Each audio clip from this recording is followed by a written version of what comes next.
Okay, let's just look at getting some of these shadow values in. I always find one of the best ways to do it is working in blues. I have done articles and videos and chapters on the power of blue. It really is. If we had a red planet, she'd be a red hue. But the other thing I really do love with this scene is that it's a backlit scene. Lake Como at its best. So at this stage, I'm just sort of getting the basics in that foreground, mid-distance backdrop. Normally I wouldn't go this far with a primary focal point, but it kind of just shows that there's not always the one way to get success.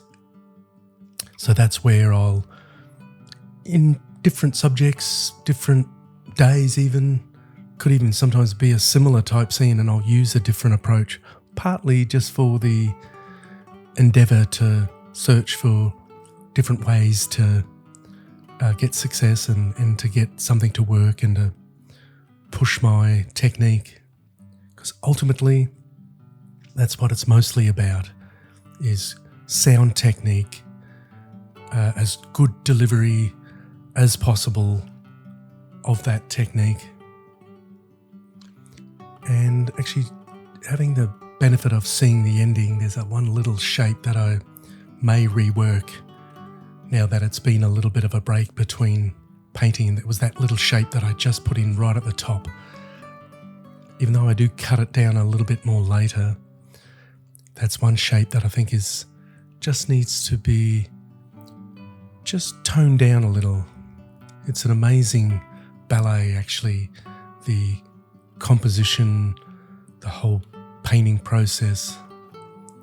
It's incredible how sometimes just a small little shape or edge can sort of deliver too much visual information. Hi, hope you're enjoying the video. If you want more in-depth tutorials, I release exclusive videos to my Patreon each month. Paint with confidence. Click on the link to sign up today. At this stage, it doesn't look like it's a problem, but a good trick I find, if you're unsure about an area, let's say there's that vertical shape to the left of the yacht. If you can just carefully put your finger or thumb or part of your hand over that and then take it away, and you can actually practice while I'm actually doing the painting at certain sort of shapes. Is the shadow a little too dark on the bottom of that headland, that little promenade sort of area? So you can actually put your thumb or part of your fingers in front of it just to see how it relates to the rest of the painting and the subject. Some artist friends have been known to finish the painting, grab an old magazine with all different colours and actually take a little bit out, wet it slightly and put it over. This was kind of pre-Photoshop and Procreate, and so they didn't have to paint it out. They could actually camouflage and disguise it, which is kind of a bit of old school photoshopping. And probably the answer to that shadow was, yes, that area was probably just a little dark.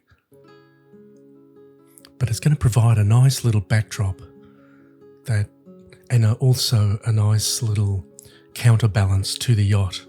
That dark area at the sort of the bottom rightish almost, where all the houses are and the pine trees, with the tower and then back to the yacht. That's a nice little triangulation. And ultimately up to the that diagonal line where I'm working on now. That's quite another excellent sort of draw card. As you can see, I'm sort of aiming to work the whole painting as one, not sort of finishing one area and then coming back and doing another area and then the classic alla prima. I do paint wet in wet. I don't really believe I paint alla prima-esque, because that's more where you would say paint the tower fully finished, paint this area fully finished right at the start, and then work away from it. I find this approach just gives me a few more safety valves for doing the adjustments and corrections later. The rooftops here are super important. A little bit of cad orange onto the rooftops. The shadows are more of a French ultramarine blue with a little bit of alizarin and yellow ochre. But not trying to make it too dominant as well, that the yacht has to be the number one. So I'm just like a busy little bee, just buzzing in there. Wish I could work this fast. But time being what it is. And that actually does raise a good point, that tempo, the speed that I paint or you paint or we paint, is quite important. Some days I can really work fast and everything's just clicking. Other days it does take more time.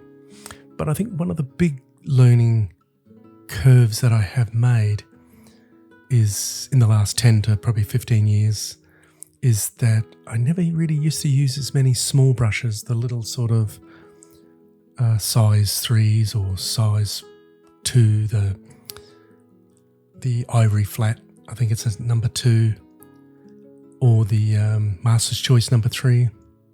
But after seeing an exhibition of one of my favourite landscape painters, Elias Gruner, and I thought to myself, you know what, I thought the masters mostly used big brushes, but I could see that there was no way that they were able to have used big brushes all the time, everywhere. So I thought they're definitely using small brushes. So I was kind of punishing myself a little bit there, so to speak, trying to get those delicate small shapes with a big brush, which didn't hurt my overall painting brush technique, to be brutally honest, but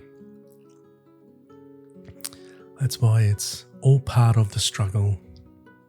And I think ultimately that's where we have to be careful that we don't be too hard on ourselves, because there are difficulties that do take a while. There's things that can be right in our face that we just do not see. So we do need to make sure we learn to take things in our stride and learn from that.